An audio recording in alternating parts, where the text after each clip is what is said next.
Peshawar high court نے election عدلیہ کی نگرانی میں کرانے کے لیے دائر درخواست 18 دسمبر کو سماعت کے لیے مقرر کر دی ہے۔ درخواست پی ٹی آئی کے مرکزی ترجمان معظم بٹ ایڈوکیٹ نے دائر کر رکھی ہے۔ نمائندہ جیو نیوز دانیال سید ہمارے ساتھ موجود ہیں، ان سے جانیں گے۔ دانیال، کیا اپڈیٹ ہیں؟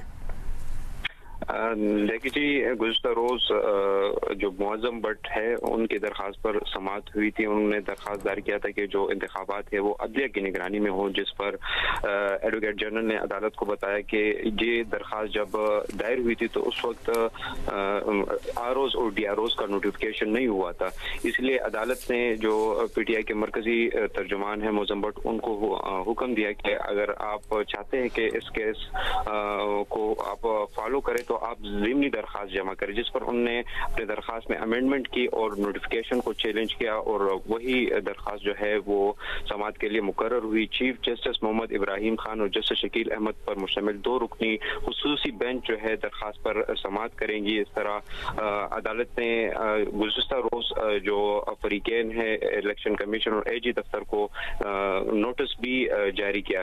گزشتہ روز جو سماعت ہوئی اس میں چیف جسٹس نے کہا کہ اس وقت انتظامیہ کا کوئی اور کام نہیں ہے، صرف 3 ایم پی اوز کے آرڈر جو ہے وہ جاری کر رہی ہے۔ اس طرح یہ بھی چیف جسٹس نے کہا کہ اس وقت صوبے میں 700 سے زائد 3 ایم پی اوز کے آرڈر جو ہے وہ جاری کیے گئے ہیں۔ کیا ایسے حالات میں اسی انتظامیہ کے تحت صاف اور شفاف الیکشن جو ہے وہ ممکن ہے؟ کیا ایسی صورتحال میں یہ افسران اپنے فرائض جو ہے وہ انجام دے سکتے ہیں؟ جس پر ایڈوکیٹ جنرل نے کہا کہ صوبائی حکومت کے پاس ڈیٹا موجود ہے کہ ایک ہی پارٹی ہے جو بغیر اجازت کے جلسے جو ہے کر رہی ہے اور حلف نامہ نہیں دے رہی۔ چیف جسٹس نے اس پر کہا کہ جب ایسا موسم آتا ہے تو پھر 3 ایم پی اوز کے آرڈر جو ہے وہ جاری کیے جاتے ہیں۔ چیف جسٹس نے یہ بھی کہا کہ الیکشن جو ہے وہ قوم کی امانت ہے اور اب تک کتنے افسرانوں کے خلاف جو ہے کارروائی کی اور سزا جو ہے دی جا چکی ہے۔